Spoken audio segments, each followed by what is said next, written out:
92,6 FM, Radio Publik Kota Denpasar. 92,6 RPHFM Warga Kota. Baik pada kota, sekarang ini ya, saya Dian sudah tersambung dengan rekan-rekan dari P2TP2A akan membahas penanganan kasus KDRT selama pandemi. Nah, tentunya kasus ini bisa menjadi kasus yang meningkat ya. Baik, kita sapa terlebih dahulu. Om Swastiastu, selamat pagi. Om Swastiastu, selamat pagi. Ya, apa kabar? Baik. Kabar baik. Kabar luar biasa baik ya. Baik, luar biasa. Di sini ada apa saja ini? Selama pandemi COVID-19 ini, tingkat kekerasan KDRT apakah meningkat? Ya. Ya, silakan Bu Anggrini langsung saja. Ya, di masa pandemi ini kan, walaupun mungkin sebenarnya tetap dari tahun ke tahun ini kasus KDRT merupakan kasus yang paling tertinggi di Denpasar, ya. Jadi tertinggi di Denpasar, di antara kasus lainnya seperti kasus anak berhadapan dengan hukum, kasus seksual terhadap anak, dan kasus-kasus kekerasan terhadap perempuan dan anak yang lain. Itu yang data kami, dan ternyata dari 2020 ini kasusnya dari Januari sampai April ini ada 13 kasus yang tercatat, tapi secara online itu juga cukup banyak ya.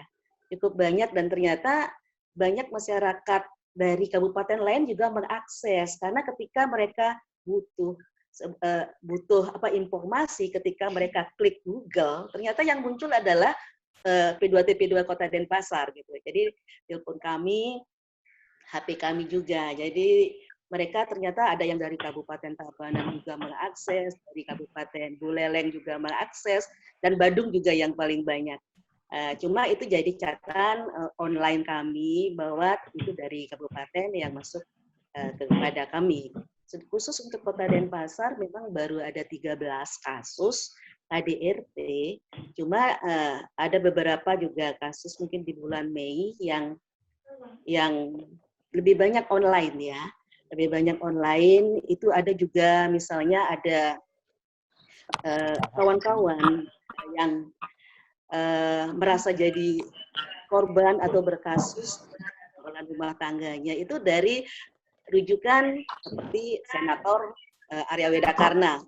Saya dikasih informasi bahwa P2TP2 Kota Denpasar ini bisa membantu kami seperti itu. Jadi memang ada tercatat itu 13 kasus KDRT yang secara datang langsung dan juga secara online. Terima kasih. Anak yang mengalami KDRT sendiri dari usia berapa? Dan Bapak? Kalau usia, memang ini rata-rata ibu-ibu muda ya. Ibu-ibu muda, ada juga yang ibu yang ternyata sudah perjalanan keluarga panjang, gitu. Tapi ternyata ada konflik yang berkelanjutan gitu. Ada konflik yang mungkin belum bisa maksudnya diselesaikan secara sendiri, dan itu sangat memang kekerasan yang lebih banyak kami dapatkan itu kekerasan psikis ya, bukan fisik.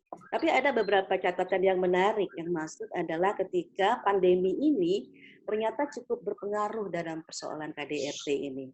Jadi ada yang sebenarnya awalnya baik-baik hubungan mereka, tapi gara-gara emosi mungkin karena tidak bekerja, kemudian lama terus komunikasi mungkin juga tidak bagus. Jadi ketika ada persoalan anak yang sebenarnya sederhana, tiba-tiba dia memukul istrinya sampai berdarah, sampai harus masuk rumah sakit, dan si istri langsung emosi ingin bercerai gitu. Untuk penanganannya bagaimana, Ibu? Penanganan dari kekerasan KDRT? Penanganan kekerasan ini, ya kita kan ada tahapan, ada mekanisme dari awal. Masa-masa pandemi ini memang lebih banyak ternyata yang online, itu bisa masuk langsung ke kawan-kawan psikolog juga. Jadi ada melalui Kak Galang, melalui Kak Seta yang memang aktif saat ini untuk di masa pandemi ini lebih kita kuatkan ya. Kan ada program-program, nanti mungkin Mbak Seta yang bisa menjelaskan dan Kak Galang, memang saat luar biasa ya memberikan pelayanan untuk kepanikan atau persoalan psikologi ya. Persoalan psikologis dari terutama kaum ibu mungkin kaum ibu yang merasa betul-betul, apalagi yang persoalan ekonomi juga yang terpuruk, kemudian ini menimbulkan rasa panik, ketakutan, itu yang sebenarnya lebih dia akses ya untuk pelayanannya. Mungkin Kak Galang atau Kak Su, gitu. Mungkin Kak Galang atau Kak Seta bisa menambahkan, silakan. Ya, Mbak Zeta dulu deh. Oke, ya selamat pagi semuanya, terima kasih. Mengenai kasus-kasus KDRT ya, sebenarnya kalau saya lebih umum terhadap perempuan dan anak. Jadi kalau untuk di Denpasar sendiri, dibilang trennya meningkat, kurang lebih stabil. Hanya saja memang untuk penanganan dari UPTD PPA juga punya protokol yang tidak memungkinkan untuk bisa langsung reach out atau menjangkau ke lokasi seperti itu. Jadi misalnya kalau ada kasus-kasus yang memang perlu penanganan untuk kami kunjungan rumah atau kunjungan sekolah, ini terpaksa harus terkendala karena yang pertama sekolah tutup. Kemudian kalau untuk kunjungan rumah ada protokol medis yang harus ditaati begitu, mengenai pakai masker, jaga jarak, kemudian juga mungkin ada surat-surat yang harus dilengkapi seperti itu. Nah, lebih marak sebenarnya untuk layanan konseling atau konsultasi online.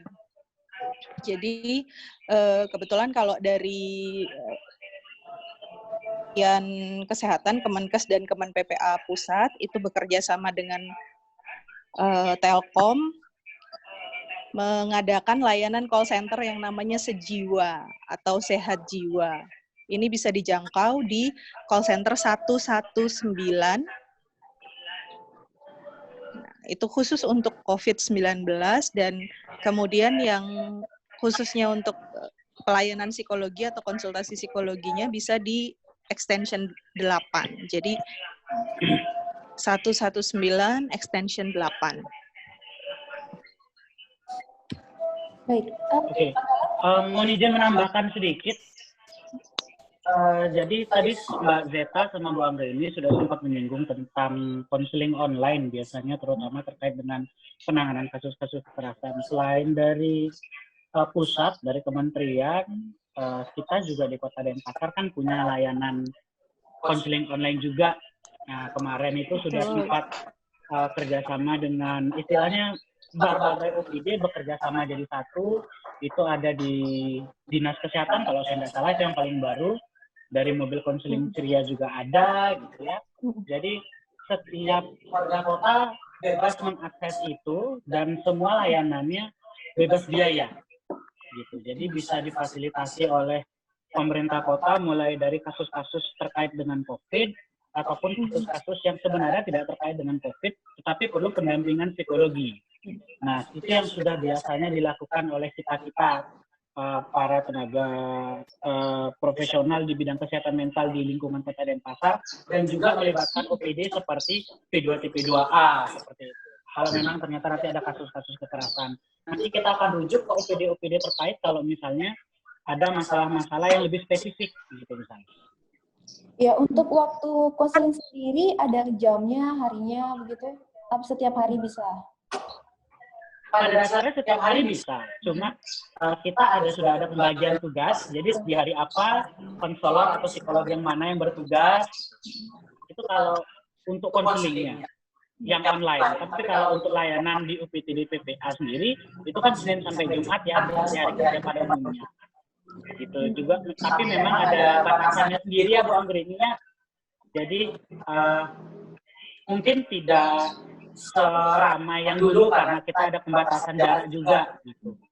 Jadi layanan tetap bisa diakses setiap hari kerja, tapi waktunya aja yang dibatasi seperti itu. Oke. Ya, mohon izin menambahkan untuk operasional. Jadi tadi sudah ditambahkan oleh Pak Galang mengenai program di Kota Denpasar. Kalau untuk kalau untuk UPTD PPA sendiri bisa datang langsung walk-in dengan ya protokol medis atau misalnya bisa lewat online. Kami biasanya tiap hari buka, ini paling siang sampai kurang lebih sekitar jam 14. Nih ada Bapak Kabid juga di sini, jadi kami datang dari pagi, tapi tutup lebih awal, jadi sampai jam 14 saja. Kemudian kalau untuk via online, ditanyakan tadi ada jam-jamnya. Iya, jadi kalau untuk program yang tadi disebutkan Dinkes Kota Denpasar, ini ada namanya DKJPS, Dukungan Kesehatan Jiwa dan Psikososial. Bisa dijangkau di nomor telepon 0821 471 48112.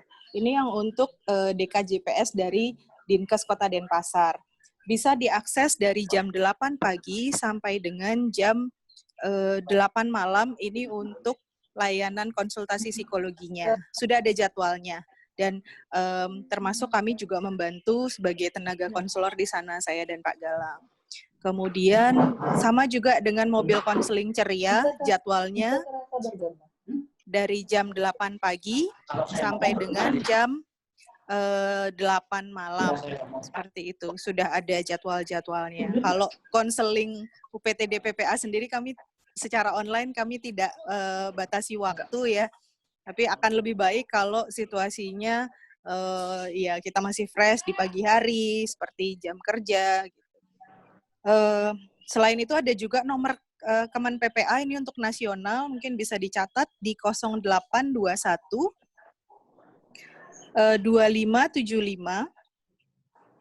1234. Jadi untuk layanan Kemen PPA pusat. Jadi kalau kasus-kasus perempuan dan anak di pusat bisa langsung ke nomor 0821 2575 1234. Kalau untuk di Kota Denpasar ada layanan DKJPS di 0821 471 48112. Seperti itu. Terima kasih. Baik, itu dia tadi sekaligus antisipasi dan juga penanganan ya untuk yang dilakukan oleh P2TP2A. Nah, untuk hukum, nah, bagi pelaku hukum KDRT, apa yang dilanjutkan gitu? Apa yang akan terjadi? Siapa yang bisa membantu untuk menjawab? Iya. Untuk Mungkin hukuman? kita bisa informasikan sedikit.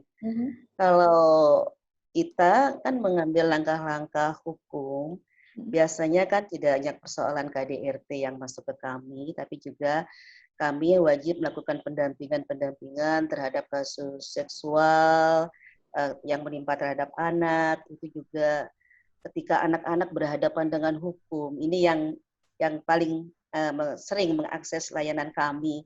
Dan Kak Mega mungkin nanti juga bisa menjelaskan bagaimana mekanisme saat ini di masa pandemi ini ketika melakukan pendampingan terhadap anak-anak yang berkonflik dengan hukum. Karena anak-anak itu kan tidak boleh keluar dari LP misalnya atau dari di kejaksaan atau di Polres ketika biasanya kalau sekarang ini tidak, anak-anak itu lebih ditempatkan di Polresta misalnya, seperti anak yang berhadapan dengan hukum dengan kasus mungkin yang berulang setelah tidak dapat dilakukan diversi atau sidang di luar pengadilan. Jadi misalnya diversinya gagal, itu akan berlanjut sampai sidang pengadilan. Atau ada hal-hal yang membuat ketika anak berhadapan dengan hukum ini sudah berulang kejadiannya sehingga tidak bisa didiversi lagi, itu akan memerlukan proses pendampingan. Tapi karena pandemi ini, anak-anak ini biasanya tidak boleh dihadirkan di pengadilan. Jadi cukup dengan sidang online. Nanti Kak Mega mungkin bisa menjelaskan lebih banyak untuk itu. Iya, silakan. Kak Mega. Kak Mega. Iya, halo, pagi. Pagi. Iya, mungkin menambahkan dari Bu Anggreni tadi, kalau untuk kita sebagai pendamping hukum, pendamping di pengadilan, untuk kasus pidana, kami semua sidangnya online, jadi telekonferensi gitu. Untuk pendampingan anak, kita tetap dampingi. Jadi kalau ada anak yang sudah di LP, dia tetap didampingi oleh pengacara, cuman kita ikut proses sidangnya di kejaksaan. Jadi kita dampingi, tetap kita pantau lewat sidang telekonferensi. Kalau untuk yang di Polresta, biasanya kita bisa datang ke Polresta untuk pendampingan bersama anaknya, terus bersama dinas sosial juga dari Peksosnya. Mungkin kalau kasus-kasus di masa COVID ini, yang kendalanya itu, misalkan kasusnya masih diproses di Polresta atau di Polsek. Jadi pemanggilan untuk penambahan BAP misalnya itu kendala. Jadi pemanggilan saksi-saksi itu masih kendala karena misalkan si penyidik mau minta para saksi atau korban datang, tapi mereka terkendala PKM untuk datang ke kepolisian karena mesti ada surat-surat yang lainnya, itu kendala. Jadi semua kasus itu masih prosesnya lebih lama. Jadi karena COVID ini, karena pemanggilannya ada beberapa saksi yang nggak ingin datang karena takut ada kena COVID, atau polisi ingin datang ke rumahnya, berkunjung ke rumahnya juga terkendala seperti Mbak Zeta tadi bilang. Jadi banyak kendala di COVID, di pandemi COVID ini. Tapi untuk di persidangan tetap berjalan sesuai dengan jadwal, hanya sidangnya online, jadi telekonferensi gitu. Baik.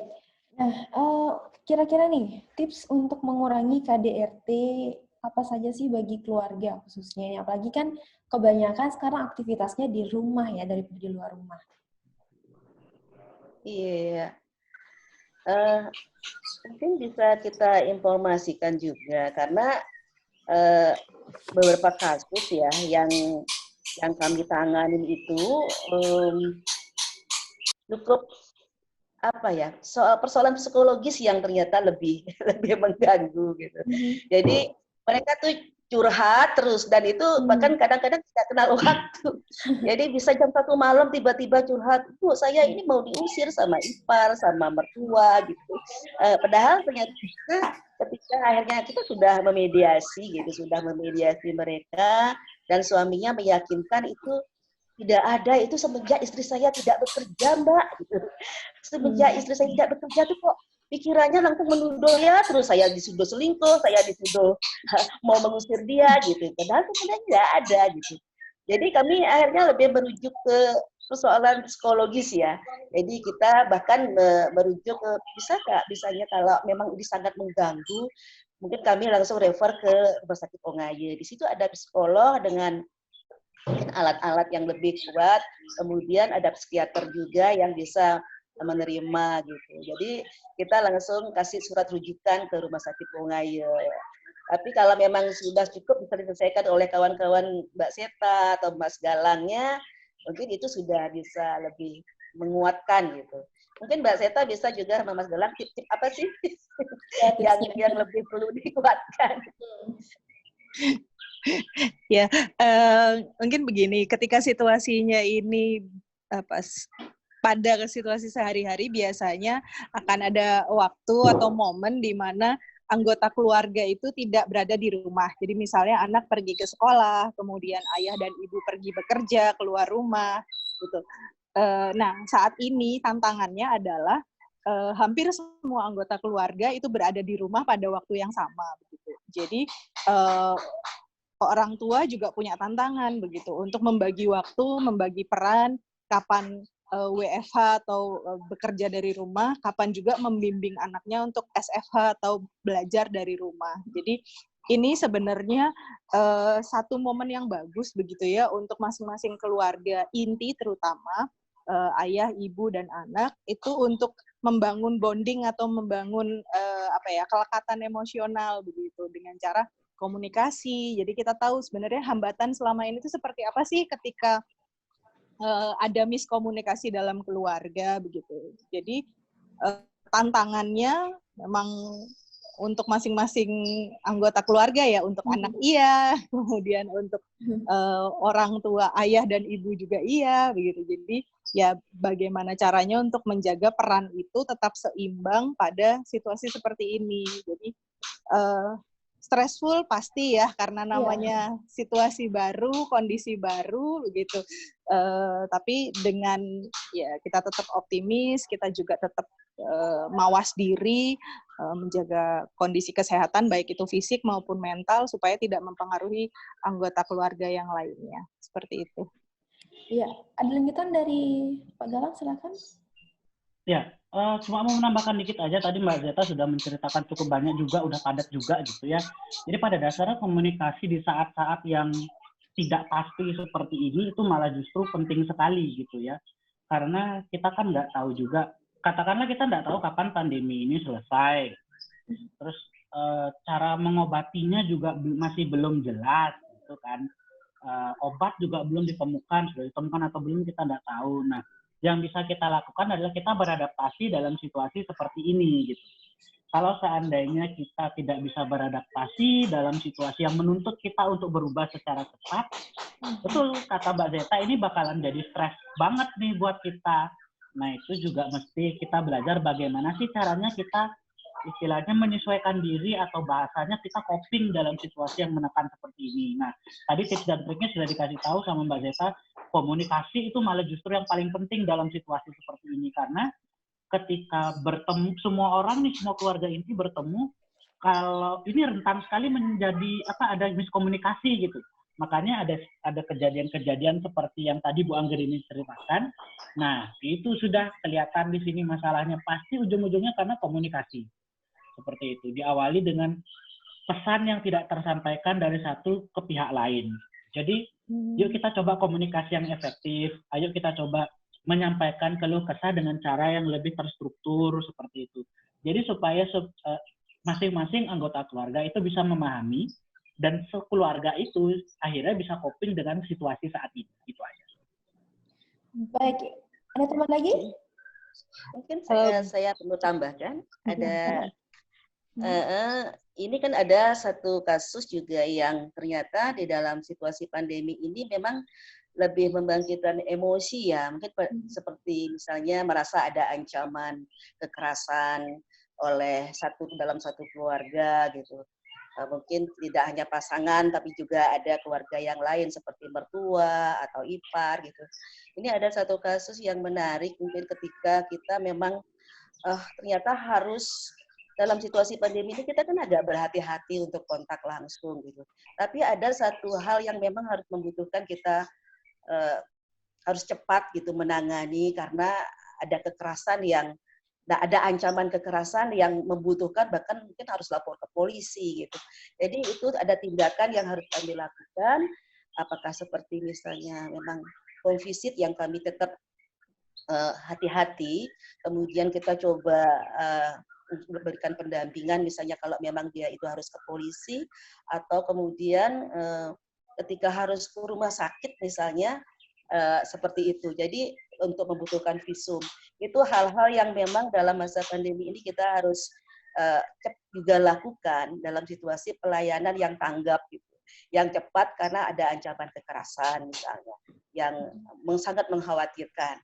Jadi ada persoalan KDRT yang perlu kita memang ambil langkah-langkah yang segera gitu. Karena misalnya ketika dia harus visum, kemudian ternyata itu hidungnya sampai patah kena tonjok suami yang terlalu emosi gitu. Jadi ada persoalan visum, kemudian harus ada ke polisi, kita dampingin ke polisi. Itu ada situasi yang memang saat pandemi ini juga kita harus segera lakukan gitu. Seperti itu.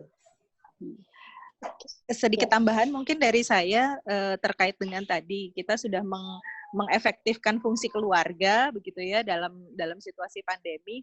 Tapi seandainya ada kasus-kasus atau situasi-situasi yang memang butuh penanganan, seperti tadi disampaikan oleh Ibu Anggraini atau Kak Galang, jangan ragu-ragu untuk meminta bantuan profesional. Dalam artian tadi sudah ada beberapa nomor ya, bisa lewat layanan sejiwa di 119 extension 8 atau mungkin di DKJPS-nya Dinkes atau mungkin di konsultasi online-nya Mobil Konseling Ceria atau ke konseling online-nya UPTD PPA. Ada banyak channel sebenarnya yang bisa bisa memberikan bantuan profesional jika dirasa dalam keluarga inti itu sudah tidak bisa mengatasi masalah seperti itu. Baik, cukup ya? Cukup ya. Yang terakhir ini ya, pesan yang dapat diberikan kepada warga kota di saat pandemi ini. Apa saja ini kira-kira? Mbak Zeta, Bu Anggreni, dan yang lainnya. Ya, pesan kami mungkin karena Bu Ang, silakan.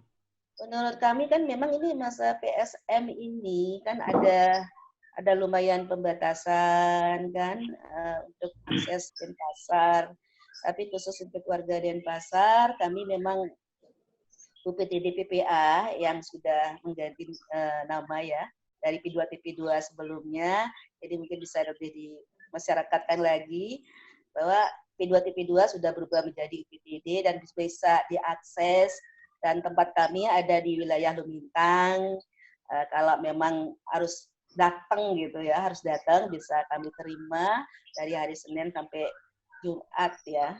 Karena pandemi ini dari jam 8 sebenarnya sampai jam 2 sementara. Tapi kalau memang sudah segera ya mulai kita harus memang mengakrabkan diri katanya dengan Corona ini memang dengan pembatasan-pembatasan tertentu dan kita memang harus mulai bekerja lagi dan kami harapkan sih masyarakat Kota Denpasar tetap bisa mengakses layanan-layanan yang kami lakukan. Terima kasih. Silakan. Ya, mau menambahkan dikit aja buat warga kota, kita semua sadar bahwa kondisi ini sangat tidak menyenangkan gitu ya di tengah pandemi seperti ini. Tapi ada kok beberapa hal yang bisa kita lakukan untuk menjaga diri kita tetap tenang, seperti itu. Pertama, kurangi asupan berita terkait dengan COVID-19 ini, terutama dari sumber-sumber yang belum bisa dipertanggungjawabkan kebenarannya. Gitu. Cari dari sumber-sumber yang bisa dipercaya, seperti dari RPKDFM misalnya, atau dari channel-channel berita yang memang sudah terbukti, seperti itu. Jangan berdasarkan dari medsos terus kita telan mentah-mentah, nah itu bahaya, bisa membuat diri kita menjadi cemas. Seperti itu. Terus yang kedua, tetap olahraga fisik. Walaupun cuma di rumah kan tidak menghalangi kita untuk olahraga fisik. Ikuti anjuran pemerintah, jaga jarak, menggunakan masker, sampai rumah jaga kebersihan juga. Cuci tangan pakai sabun, kalau misalnya perlu mandi besar sekalian, seperti itu. Ya dan tetap tenang juga, kalau misalnya kita cemas, malah justru mudah menurunkan imunitas kita. Malah jadi gampang terkena penyakit, tidak hanya penyakit yang seperti COVID ini, bahkan penyakit-penyakit yang ringan-ringan bisa jadi kita kena. Gitu. Jadi tetap tenang, tetap semangat, tetap berpikiran positif. Itu sih kalau dari saya. Iya, terima kasih Pak Galang. Ada lagi Mbak Zeta? Lalu kalau dari saya mungkin menambahkan lebih kepada ini ya. Banyak orang yang bertanya-tanya kapan ya ini selesai, kapan ya mungkin yang ingin lebaran mudik gitu, kapan ya saya bisa mudik, kapan ya saya bisa ini berkegiatan seperti semula. Nah, yang perlu dipahami mungkin tadi ya, karena ini adalah situasi yang baru gitu, mungkin banyak istilah juga new normal ya, jadi era normal yang baru itu seperti apa, itu yang perlu kita rangkul, perlu kita terima, tentu saja dengan tadi tetap kita menjaga kesehatan fisik kita gitu, ikuti anjuran pemerintah, jaga jarak, pakai masker, kemudian cuci tangan sesering mungkin begitu. Jadi hal-hal yang seperti itu adalah new normalnya kita gitu. Bagaimana kita beradaptasi dengan hal-hal yang baru itu akan membuat kita jadi berkembang jadi individu yang insya Allah lebih baik gitu, dan kita nggak sendiri kok di sini gitu. Kita rame-rame menjalani ini semua, jadi jangan pernah merasa sendirian menghadapi situasi yang tidak menentu, situasi pandemi ini, dan juga jangan ragu-ragu untuk minta bantuan profesional jika memang diperlukan. Terima kasih. Iya, terima kasih Mbak Zeta. Ada lagi tambahan dari siapa? Dari Mbak Mega? Cukup ya? Bagaimana? Ya cukup ya. Cukup ya.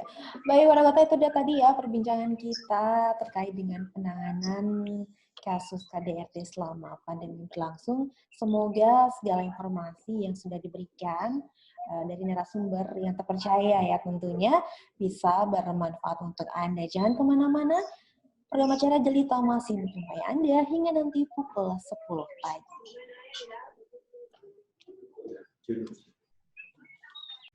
92,6 FM, Radio Publik Kota Denpasar.